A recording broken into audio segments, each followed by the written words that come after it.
Bonjour Nicolas Verne, vous êtes porte-parole de Job That Makes Sense et vous étiez également intervenant à notre table ronde Comment gérer sa carrière quand on est un professionnel engagé dans la durabilité. Première question, pour vous, c'est quoi un job à impact? Excellente question. Alors, il n'y a pas de définition qui existe de job à impact positif. Chez Job That Makes Sense, ou la plateforme de référence de job à impact positif, on essaie de le définir du mieux possible. Pour nous, déjà, pour qu'il y ait impact, selon nous, il faut qu'il y ait volonté de transformation de la société. Et après, on met, je dirais, deux grosses familles de jobs à impact positif.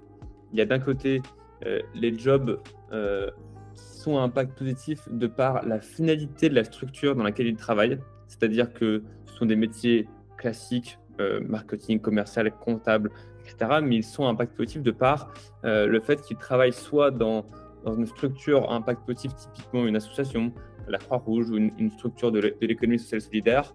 Donc ça, c'est la première grosse famille.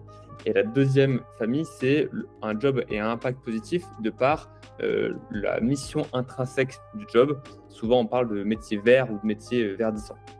Vous parliez des métiers verts et verdissants. Quels sont les différents types de métiers dans ces domaines? Déjà, les métiers verts et verdissants, ils prennent une part de plus en plus conséquente dans notre société.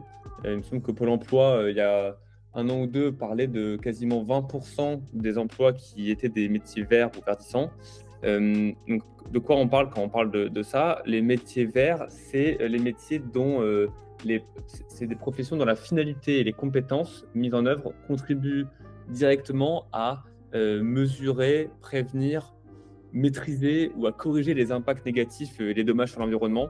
Donc là, on parle de métiers type de l'assainissement, du traitement des déchets, du traitement de la pollution, de la production ou distribution d'énergie, ou de la préservation de la nature. Donc ça, c'est les métiers verts.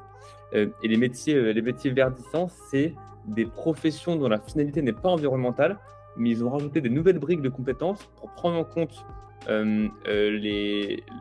l'impact qu'on a sur l'environnement. Et donc, du coup, ça donne une hybridation des compétences entre un premier métier qui peut être la finance, être consultant, le marketing, ou des métiers qui ne sont pas support, avec une brique qui a la durabilité.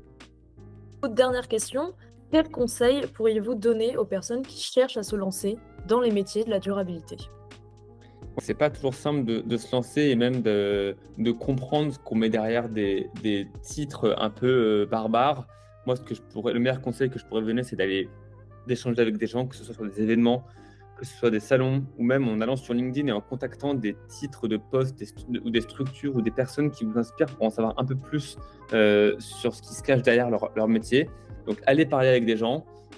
Inspirez-vous en suivant des comptes de structures ou de personnes qui vous inspirent pour vous acculturer, si on veut, à un jargon, à un écosystème. Et puis, moi, je peux vous conseiller d'aller sur Job That Makes Sense. Il y a plein d'articles pour vous inspirer.